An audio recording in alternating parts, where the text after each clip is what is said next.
नमस्कार दोस्तों, आज के करंट अफेयर्स में आपका स्वागत है। आज 30 अप्रैल हो और 30 अप्रैल के सारे महत्वपूर्ण प्रश्नों को जानेंगे। साथ ही साथ आज के जितने भी प्रश्न हैं उन प्रश्नों को पूरी डिटेल से चर्चा करेंगे। ये प्रश्न करंट अफेयर्स के आने वाली परीक्षाओं में जैसे SSC, UPSC, banking, railway, clerk के लिए बहुत सहायक होगी। चलिए चलते हैं पहले प्रश्न पर। पहला प्रश्न है, हाल ही में किस मशहूर कवि का निधन हो गया है? हाल ही में किस मशहूर कवि का निधन हो गया है? तो वो कुंवर बेचैन, साहित्य लुधियानवी, अमृता प्रीतम, रामधीर सिंह दिनकर। तो कुंवर बेचैन इसका सही उत्तर है। ये जो पिक्चर देख रहे हैं ये है कुंवर बेचैन की। बात करते हैं कुंवर बेचैन की, तो कुंवर बेचैन की नोएडा के कैलाश अस्पताल में मृत्यु हो गई थी। कुंवर बेचैन गाजियाबाद के उत्तर प्रदेश के रहने वाले थे। उन्होंने सब टीवी के वाह वाह क्या बात है में एपिसोड में काम किया था। एमएमएच महाविद्यालय से उन्होंने पढ़ाई की थी। साहित्य सम्मान 1977 में उन्हें सम्मानित किया जा चुका है और साहित्य भूषण सम्मान से भी 2004 में सम्मानित किया जा चुका है। चलिए चलते हैं अगले प्रश्न पर।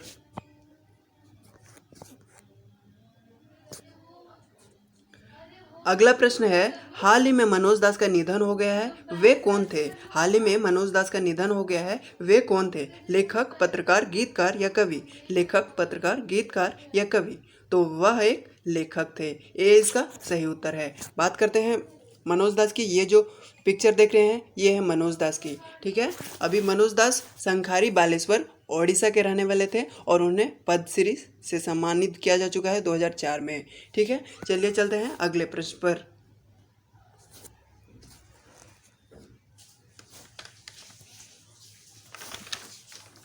अगला प्रश्न है, हाल ही में किस देश ने अस्थायी अंतरिक्ष के लिए मुख्य मॉडल को लॉन्च किया है? हाल ही में किस देश ने अस्थायी अंतरिक्ष के लिए मुख्य मॉडल को लॉन्च किया है? तो भारत, चीन, भूटान या नेपाल? तो इसका सही उत्तर है चीन।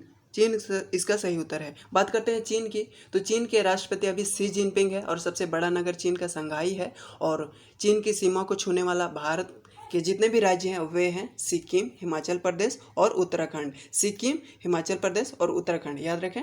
और चीन से रिलेटेड एक महत्वपूर्ण क्वेश्चन है, भारत और चीन को छूने वाली सीमा रेखा का क्या नाम है? तो मैकमोहन रेखा। क्या नाम है? मैकमोहन रेखा। ठीक है, और बात करते हैं ये अस्थायी अंतरिक्ष मुख्य मॉडल है क्या? तो अस्थायी अंतरिक्ष मुख्य मॉडल तिहाई नाम की मॉडल लॉन्च किया है और मॉडल को मार्च 5V रॉकेट के माध्यम से दक्षिण द्वीपीय प्रांत हैनान के वेनचांग प्रक्षेपण केंद्र से परीक्षित किया गया है। ठीक है, चलिए चलते हैं अगले प्रश्न पर।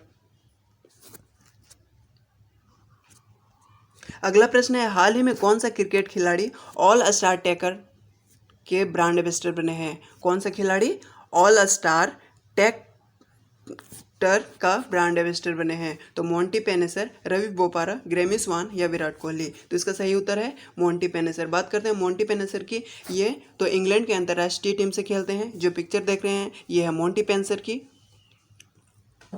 और ये भारतीय मूल के निवासी इनके माता पिता रह चुके हैं। चलिए चलते हैं अगले प्रश्न पर।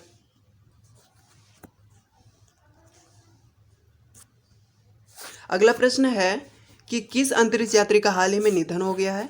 किस अंतरिक्ष यात्री का हाल ही में निधन हो गया है जो अपोलो 11 मिशन के क्रू सदस्य रह चुके थे? अपोलो 11 मिशन के क्रू सदस्य रह चुके थे। Michael Collins, Jim Lovell, Buzz Aldrin या इनमें से कोई? Michael Collins, Jim Lovell, Buzz Aldrin या इनमें से कोई नहीं? तो इसका सही उत्तर है ए, माइकल कॉलिंस। ये जो फोटो देख रहे हैं ये है माइकल कॉलिंस की पिक्चर। ठीक है, माइकल कॉलिंस की बात करें तो माइकल कॉलिंस यूएस के रहने वाले थे और एयरफोर्स डिस्टिंग्विश्ड सर्विस मेडल से उन्हें सम्मानित किया जा चुका है। साथ ही साथ लीजन ऑफ मेरिट तथा नासा डिस्टिंग्विश्ड सर्विस मेडल से उन्हें सम्मानित किया जा चुका है। चलिए चलते हैं अगले प्रश्न पर।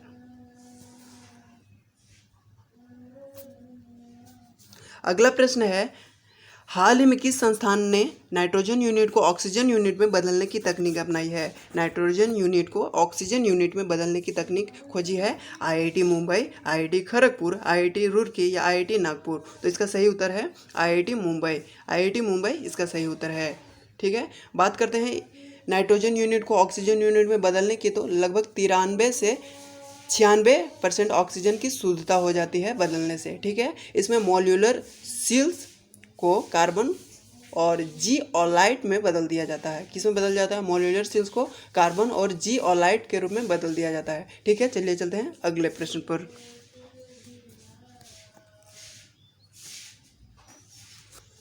अगला प्रश्न है, हाल ही में भोजपुरी फिल्म के निर्माता तथा अभिनेता हैदर काजमी ने अपना कौन सा OTT प्लेटफॉर्म लॉन्च किया है? हैदर काजमी ने कौन सा अपना OTT प्लेटफॉर्म लॉन्च किया है? तो दयावती, रिमझिम, रेशम या मस्तानी। दयावती, रिमझिम, रेशम या मस्तानी। तो इसका सही उत्तर है मस्तानी। ठीक है, अब बात करते हैं मस्तानी की। तो लगभग 17 इंटरनेशनल फिल्म फेस्टिवल में अपना जलवा बिखेर चुकी है यह फिल्म। ठीक है, और यह फिल्म जिहाद रिलीज होगी। ठीक है, चलिए चलते हैं अगले प्रश्न पर। अगला प्रश्न है, 30 अप्रैल को कौन सा दिवस मनाया जाता है? 30 अप्रैल को कौन सा दिवस मनाया जाता है? आयुष्मान भारत योजना दिवस, उज्जवल दिवस, बेटी बचाओ बेटी पढ़ाओ दिवस या इनमें से कोई नहीं। तो इसका सही उत्तर है आयुष्मान भारत दिवस। आयुष्मान भारत दिवस। अभी आयुष्मान भारत योजना दिवस है क्या?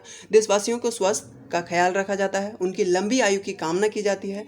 साथ ही साथ 30 अप्रैल को ग्राम स्वराज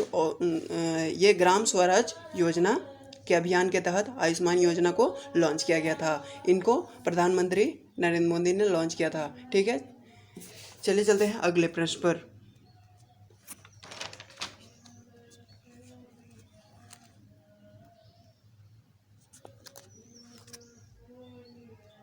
अगला प्रश्न है, हाल ही में डेविड बेकहम किसके गुडविल एम्बेसडर बने हैं? हाल ही में डेविड बेकहम किसके गुडविल एम्बेसडर बने हैं? यूनिसेफ, विवो इंडिया, नासा या बाटा।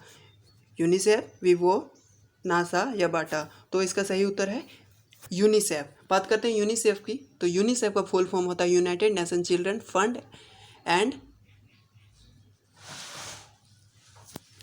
और इसका अध्यक्ष हैं एन वेनेमन। कौन है? वेनेमन।